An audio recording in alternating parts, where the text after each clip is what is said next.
The eminence in shadow episode 3-এর শুরুতে দেখানো হয় কাগনো একটি ট্রেনে বসে যাচ্ছে, আর সে চিন্তা করে আলফা আর বাকি সব মেয়েদের স্টোরি অনুযায়ী যে কাল্ট অফ ডিয়াবলো সেটি অনেক বড় অর্গানাইজেশন যা গ্লোবাল স্কেলে চলে, আর তারা কাগনোকে ছেড়ে আলাদা আলাদা জায়গায় গিয়ে মিশন করে যেন কাল্ট অফ ডিয়াবলোকে ধ্বংস করা যায়। কিন্তু তখন কাগনো বলে আসলে তারা অনেক বড় হয়ে গিয়েছে, তাই তাদের ফ্রি স্পেস দরকার, তাই হয়তো তারা কাগনোকে রেখে চলে যাচ্ছে।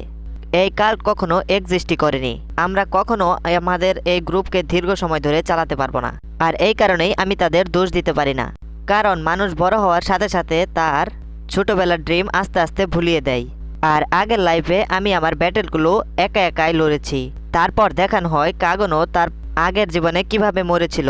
সে ট্রেনিং করতে করতে ম্যাজিক চাচ্ছিল, আর নিজের মাথা একটি অনেক বড় পাথরের মধ্যে বারবার হিট করছিল, আর তার কারণে সে নিজের ব্যালেন্স হারিয়ে কার অ্যাক্সিডেন্টে মারা যায়। তারপর কাগনো একটু হেসে বলে, আমি যদি এই দুনিয়ায় শেষ ব্যক্তি হয়ে থাকি তবু আমি দি এমিনেন্স ইন শ্যাডো হয়ে থাকতে চাই। ট্রেন থেকে নেমে সে মিডগার্ড কিংডমে পৌঁছায়, আর সে বলে এখানকার পপুলেশন 1 মিলিয়নেরও বেশি। এখানে কাগনো 15 বছরের হয়েছে, আর প্রথম মিডগার্ড একাডেমিতে এন্টার করবে, যেখানে তার বোন আগে থেকেই অ্যাডমিট ছিল যেন সে ডার্ক নাইট হতে পারে। তারপর কাগনো বলে মিডগার্ড একাডেমি অনেক প্রেস্টিজিয়াস একাডেমি, আর এখানে কিংডমের ভেতর এবং বাইরে থেকে স্টুডেন্টরা পড়তে আসে। এটা একটি মিডল স্টাইল সোসাইটি। এখানে কাগনো ব্যাকগ্রাউন্ড ক্যারেক্টার হওয়ার পরও কোনো না কোনোভাবে একাডেমিতে অ্যাডমিশন নিতে পেরেছে, কিন্তু কাগনোকে সবাই এক ব্যাকগ্রাউন্ড ক্যারেক্টার মতনই ট্রিট করে, আর থাকার জন্য অনেক চিপ অ্যাপার্টমেন্ট পেয়েছে। কাগনো অ্যাপার্টমেন্ট থেকে বেরিয়ে দেখে তার বন্ধুরা অপেক্ষা করছে, আর তারা রওনা দেয়। আর কাগনো বলে আমি আমার বন্ধুদেরও ব্যাকগ্রাউন্ড ক্যারেক্টার দেখে সিলেক্ট করেছি। তারা একাডেমিতে যাওয়ার জন্য ট্রেনে ওঠে। ট্রেনে অনেক ভিড় ছিল, আর তখন কাগনো বলে যদি আমাদের স্কুলের ডোমে থাকতে দিত যেখানে হায়ার আপরা থাকে। তখন তার বন্ধু বলে এমন তো কখনোই হবে না যে আমাদের মতো নোবেলকে ইওর হাইনেস আর তার কাইনের লোকেদের সাথে থাকতে দেবে। তাহলে আমরা যদি আমার বোনের মতো ব্রিলিয়ান্ট স্টুডেন্ট হতে পারি তাহলে হয়তো ডুমে থাকতে দিবে। কাগনোর বন্ধুরা বলে এমন তো আমাদের সাথে কখনোই হবে না। এখন কাগনো মনে বলে আমি এই একাডেমিতে এসেছি 7 মাস হয়ে গিয়েছে, আর যেখানে আমি খুব ভালো করেই এক ব্যাকগ্রাউন্ড ক্যারেক্টার হয়ে গিয়েছি। তখন কাগনোর বন্ধুরা বলে কালকের এক্সামে তুমি খুবই খারাপ স্কোর করেছ, তোমার কি পেনাল্টির কথা মনে আছে? তখন কাগনো বলে হ্যাঁ আমার মনে আছে।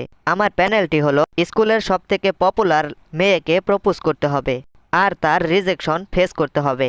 কাগনো খুশি হয়ে বলে আমি এই ব্যাকগ্রাউন্ড ক্যারেক্টারের ইভেন্ট এক্সপেরিয়েন্স করতে চেয়েছিলাম। তারপর তারা স্কুলে গিয়ে পৌঁছায়। তারপর তারা দেখে স্কুলের সবথেকে পপুলার ও বিউটিফুল মেয়েকে কেউ প্রপোজ করছে, আর মেয়েটির নাম হলো প্রিন্সেস এলেক্সিয়া। আর প্রিন্সেস এলেক্সিয়া প্রপোজ রিজেক্ট করে চলে যায়। আর ওখানকার স্টুডেন্টরা আলোচনা করছিল প্রিন্সেস এলেক্সিয়ার গ্র্যাজুয়েশনের পরে পলিটিক্যাল ম্যারেজ হবে, কিন্তু এই ছাত্রও টাইম পাস করার জন্য এত খারাপ ছিল না। আর এটা দেখে কাগনোর বন্ধুরা কাগনোকে জিজ্ঞাসা করে তুমি তো ভয় পাওনি? আর কাগনো তখন বলে তুমি চিন্তা করো না, আমি কালকে পুরো রাত স্পেন্ড করেছি যে এটা দেখার জন্য আমি এটা কিভাবে করব। তারপর দেখানো হয় কাগনো প্রিন্সেস এলেক্সিয়ার সামনে দাঁড়িয়ে অনেক নার্ভাস ছিল, আর সে অনেক ভীতু হয়ে বলে তুমি কি আমার গার্লফ্রেন্ড হবে? তখন কাগনো মনে মনে বলে এটা পারফেক্ট, এখন আমাকে রিজেক্ট করে দেবে। কিন্তু এটার উল্টো হয়ে যায়। এলেক্সিয়া কাগনোর হাত ধরে বলে ঠিক আছে আমি তোমার গার্লফ্রেন্ড হব। আর কাগনো শক হয়ে যায়, আমি তোমার মতো পার্সনকেই অনেক দিন যাবৎ খুঁজছি, রিলেশনশিপ এখন থেকে শুরু হলো। তখন কাগনো মনে মনে বলে এটা কিভাবে সম্ভব। কিছুক্ষণ পর ক্যান্টিনে দেখানো হয় কাগনো খাবার নিয়ে যাচ্ছিল। তখন ক্যান্টিনের সব ছাত্রছাত্রীরা কাগনের দিকে রাগ আর জেলেসির নজরে তাকিয়েছিল, আর ওখানকার ছাত্ররা বলতে থাকে এ তো এভারেজ স্টুডেন্ট, একে প্রিন্সেস এলেক্সিয়া কিভাবে পছন্দ করতে পারে। আর কাগনো তার বন্ধুদের পাশে গিয়ে বসে আর বলে আর তোমাদের মনে হয় না এটি খুবই অ্যানোয়িং? আর তার বন্ধুরা বলে হ্যাঁ এটা তো অভাবনীয়, রাগ করো না, কিন্তু তোমার মধ্যে এমন কোনো খুবই নেই যে তুমি প্রিন্সেস এলেক্সিয়াকে ডেট করতে পারো। কাগনো বলে আমার নিজেরই গর্বর মনে হচ্ছে, আমাদের মধ্যে তো আকাশ পাতাল তফাত। কাগনোর বন্ধুরা বলে বাদ দাও, তুমি নিজেই এত লাকি, এতে কি আসে যায়, কিছু ভালো মেমোরি বানিয়ে নাও, আর তুমি যদি চাও আমার সাথে জায়গা চেঞ্জও করতে পারো। তখন হঠাৎ করে অ্যালেক্সিয়া এসে পড়ে আর বলে আমি কি তোমাদের সাথে বসতে পারি? কাগনোর বন্ধুরা অবাক হয়ে যায় আর বলে তুমি বসতে পারো। অ্যালেক্সিয়া কাগনোকে ধাক্কা মেরে তার পাশেই বসে পড়ে, আর বাকি ছাত্রছাত্রীরা বলে অ্যালেক্সিয়া কিভাবে লোয়ার নোবেলটির সাথে বসলো। তখন কাগনো বলে, ও তাহলে ভালো ভালো খাবার খাবো। আর ওখানেই সে জঙ্গলিদের মতো খেতে শুরু করে, যাতে অ্যালেক্সিয়া তার খাবার খাওয়ার সিস্টেম দেখে তাকে রিজেক্ট করে দেয়। কিন্তু এরকমটা হয় না। তখন প্রিন্সেস অ্যালেক্সিয়া বলে, আজকে আফটারনুন পে রয়্যাল বুশিং সেন্টারে ফিজিক্যাল এডুকেশন নেবে, তাই না? আমি ভাবছিলাম আজ আমরা একসাথেই ক্লাসটা নেই। তখন কাগনো বলে, ভালো বুদ্ধি, আমি সেকশন 9-এ পড়ি, যেটা সব থেকে নিম্নতর সেক্টর। তখন প্রিন্সেস অ্যালেক্সিয়া বলে, তুমি চিন্তা করো না, আমি হায়ার আপদের সাথে কথা বলে তোমার জন্য ফার্স্ট ক্লাস সেক্টরে জায়গা করে দিয়েছি। তখন কাগনো চিন্তা করে, আমার এই প্ল্যানও ফেল্ড হয়ে গেল। তারপরের সিনে দেখানো হয় কাগনো রয়্যাল ফুশিং ফ্যান ক্লাসে এসে নিজের ইন্ট্রোডাকশন দিচ্ছিল। কাগনো এটা দেখে ইমপ্রেস হয়ে যায় যে মিস্টার জিনন রয়্যাল ফুশিং ক্লাসের অফিসিয়াল ইনস্ট্রাক্টর, কিন্তু বাকি সব ক্লাসে এরকম হয় না। আর জিনন তখন বলে, তুমি যে বুশিং স্টাইল শিখছ সেটা অরিজিনাল, আর এই স্টাইলের শুরু হয়েছে মিস্টার বুশিং স্কুল থেকে। শুরুতে অনেক সমস্যা হচ্ছিল, কিন্তু ধন্যবাদ ডার্ক নাইট প্রিন্সেসকে, যে প্রিন্সেস আইরিসের ছোট বোন প্রিন্সেস অ্যালেক্সিয়া, আর তার কারণেই আমরা এই ট্র্যাডিশন বুশিং শিখতে পারছি। আর যদি আলাদা করে বলি, তোমার কাছে স্ট্রেংথ থাকলেই তুমি এই স্টাইল শিখতে পারবে। একথা বলে সে কাগনোর দিকে তাকিয়ে বলে, তোমার কাছে কতটুকু স্ট্রেংথ আছে? তারপর সবাই বুশিং স্টাইল শিখছিল, আর কাগনো অ্যালেক্সিয়ার সাথে শিখছিল, আর তাকে অ্যানালাইজ করছিল, আর বলছিল অ্যালেক্সিয়ার এটা কখনো লাগে না, সে অনেক স্লো, আর ম্যাজিকও অতটা ব্যবহার করতে পারে না। শুরুতে আমার মনে হচ্ছিল সে শুধু আমার লেভেলের হিসাবেই লড়ছে, কিন্তু এরকম নয়। এই প্র্যাকটিসের গোলই হলো কাউন্টার স্টক্স আর অ্যাট্যাক্স স্টক্স এর উপর রিভিউ করতে পারে। কাগনো দেখতে পাচ্ছিল তার অ্যাট্যাক কোনো জায়গায় স্ট্রঙ্গার, আবার কোনো জায়গায় অনেক নরম, আর এই ওয়ার্ল্ড প্রিন্সেস অ্যালেক্সিয়াকে তার বোনের থেকে উইক মনে করে। আমার মনে হয় অ্যালেক্সিয়ার বোন এই কিংডমের সব থেকে পাওয়ারফুল নাইট। অ্যালেক্সিয়ার কমজোরি এটা হলো সে তার স্টাইল শুধু বেসের উপর ডিপেন্ড করে। তখন জিনন বলে, আজকের মতো এতটুকুই। আর অ্যালেক্সিয়া কাগনোকে ধন্যবাদ জানায়, আর বলে, তোমার ফ্যান্সিং স্টাইল ভালো, কিন্তু আমার এই স্টাইল একদমই পছন্দ নয়। তারপর অ্যালেক্সিয়া জিননের কাছে যায়। জিনন বলে, আমি ভেবে নেব এটা কি তোমার অ্যান্সার? অ্যালেক্সিয়া বলে, হ্যাঁ, আমি ডিসাইড করেছি আমি তার গার্লফ্রেন্ড হব, তুমি এখন পিছাতে পারো। তখন জিনন বলে, তুমি তো আমার কাছ থেকে সবসময় দূরে থাকতে পারবে না, তাই না? আর কাগনো তাদের ঝামেলায় পড়তে চাচ্ছিল না, তাই সে ওখান থেকে চুপচাপ চলে যাচ্ছিল। পরের সিনে দেখানো হয় কাগনো আর অ্যালেক্সিয়া এক জায়গায় বসেছিল। তখন কাগনো বলে, তাহলে তুমি জিননের সাথে এঙ্গেজমেন্ট করতে চাচ্ছ না, তাই হয়তো তুমি আমার মতো এক লো ক্লাসের ব্যক্তিকে নিজের বয়ফ্রেন্ড বানিয়েছ। তুমি শুধু আমাকে ইউজ করছো, তাই না? কিন্তু আমি দুঃখিত, আমি তোমার প্রবলেমের মধ্যে অ্যাটাচড হতে চাচ্ছি না। তখন প্রিন্সেস অ্যালেক্সিয়া বলে, অ্যালেক্সিয়া তখন বলে, তুমি তো আমার বয়ফ্রেন্ড, তুমি একথা কিভাবে বলতে পারো? কাগনো তখন বলে, আমি তোমার শুধু নামের বয়ফ্রেন্ড। তখন অ্যালেক্সিয়া বলে, তুমি তো আমার থেকেও খারাপ, তুমি তোমার বন্ধুদের সাথে একটি বেট হেরে যাওয়ার কারণে তুমি আমাকে প্রপোজ করেছ। আমি তোমার বন্ধুদের সাথে কথা বলেছি, আর তারা সব সত্যি পেট থেকে বের করে দিয়েছে। এটা কখনোই ভালো কথা না, এক পিসফুল মেয়ের মনের সাথে খেলা। এটা যদি স্কুলের সবাই জেনে যায় তাহলে তোমার পিসফুল লাইফ শেষ হয়ে যাবে। এটা শুনে কাগনো একটু ভয় পেয়ে যায়। তখন প্রিন্সেস অ্যালেক্সিয়া বলে, তুমি যদি বিপদে পড়তে না চাও তাহলে আমার বয়ফ্রেন্ড হওয়ার অ্যাক্টিং করো। মিস্টার জিনন যখন এঙ্গেজমেন্ট ভেঙে দেবে তখন আমাদের কন্ট্রাক্ট শেষ হয়ে যাবে। তখন কাগনো বলে, আমার মনে হয় না সে তোমার পিছু কখনো ছাড়বে, সবাই দেখেই বলতে পারবে আমি তোমার লিস্ট থেকে অনেক দূরে। তখন অ্যালেক্সিয়া বলে, হ্যাঁ আমি জানি, আমার শুধু একটু সময়ের দরকার, বাকি সব কিছু আমি নিজে থেকেই সামলে নেব। তখন কাগনো বলে, আমার মনে হয় না এন্ডিং ভালো হবে। অ্যালেক্সিয়া তখন একটি কয়েন বের করে কাগনোর সাইডে ফেলে। কাগনো তখন বলে, তোমার কি এমন মনে হয় যে আমি টাকায় বিক্রি হয়ে যাব? তখন অ্যালেক্সিয়া বলে, হ্যাঁ আমার মনে হয়। কাগনো ওই কয়েনের কাছে গিয়ে বলে, হ্যাঁ তুমি ঠিক ধরেছ। তারপর অ্যালেক্সিয়া আরেকটা কয়েন ফেলে, আর কাগনো সেই কয়েন তার মুখ দিয়ে ধরে ফেলে, আর সে বলতে থাকে তার পকেট মানি দিয়ে দি এমিনেন্স ইন শ্যাডোর কাজ চলছে না। তারপর অ্যালেক্সিয়া কাগনোকে তার ডগি বানিয়ে ফেলে, আর বলে, আমি যেরকম বলবো তুমি সেরকমই করবে। তারপরে থেকে কাগনো অ্যালেক্সিয়ার সাথে তার রিলেশনশিপ কন্টিনিউ রাখে, আর তারা খুব এনজয় করছিল।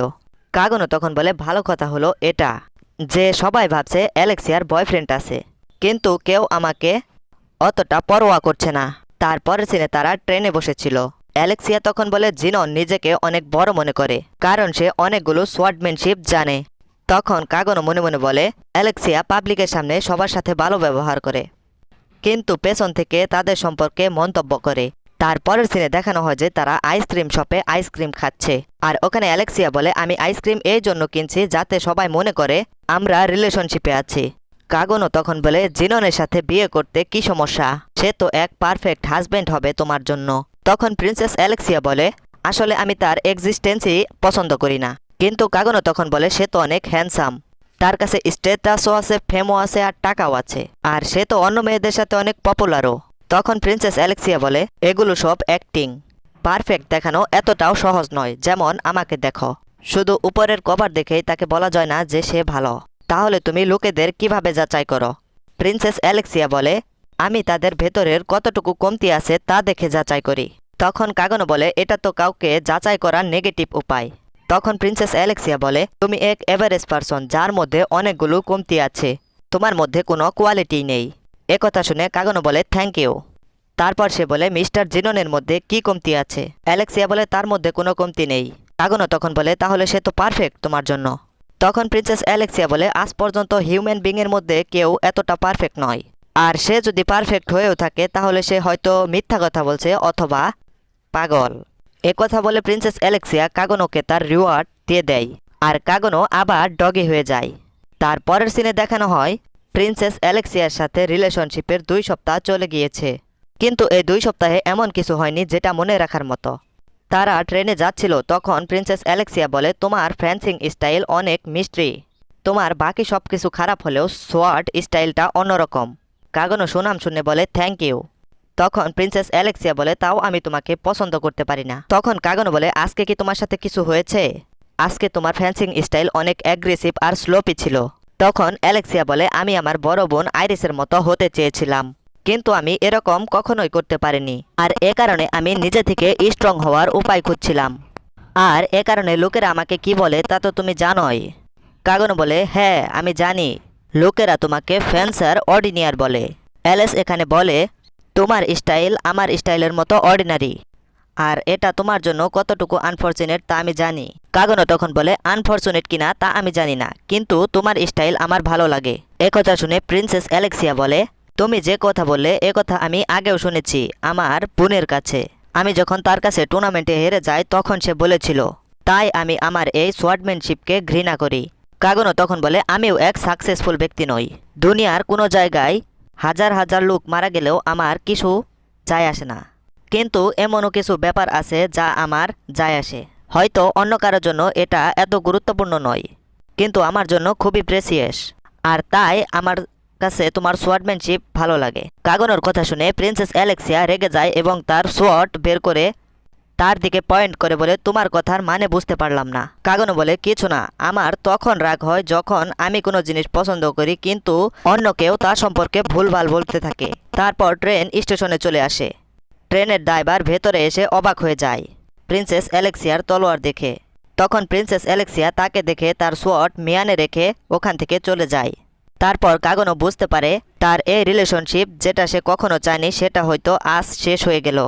তারপরের সিনে দেখানো হয় কাগনো তার বন্ধুদের সাথে স্কুলে যাচ্ছিল, আর তার বন্ধুরা তাকে চেয়ার আপ করার চেষ্টা করছিল, আর বলে তোমার রিলেশনশিপের 2 সপ্তাহ হয়ে গেছে, তুমি কি ওই সব কিছু করেছ? কাগনো তখন বলে এই সব কিচ্ছু হয়নি। তারা কাগনোকে লুজার বলে বলে কমসে কম তোমাকে তাকে কিস করা উচিত ছিল। তারপর তারা স্কুলে চলে যায়। ওখানে জিনন ও তার সাথীরা কাগনোকে ঘিরে ফেলে। জিনন তখন বলে প্রিন্সেস অ্যালেক্সিয়া কাল থেকে ডুমে আসেনি, প্রিন্সেস অ্যালেক্সিয়ার কিডন্যাপ হয়ে গেছে, আর প্রিন্সেস অ্যালেক্সিয়া শেষে তোমার সাথে দেখা করেছিল, তাই তুমি একটি সাসপেক্ট। জিনন কাগনোকে কিছু প্রশ্ন করতে চাচ্ছিল, আর কাগনো দেখতে পায় ওখানে সব স্টুডেন্টরা তার দিকেই তাকিয়ে আছে, আর কাগনো তখন স্যালেন্ডার করে দেয়, কারণ কাগনো বিপদে পড়তে চাচ্ছিল না। তারপর কাগনো বলে আমার মনে হয় আমি খুবই বিপদে পড়েছি। আর এই এপিসোড এখানেই শেষ হয়ে যায়।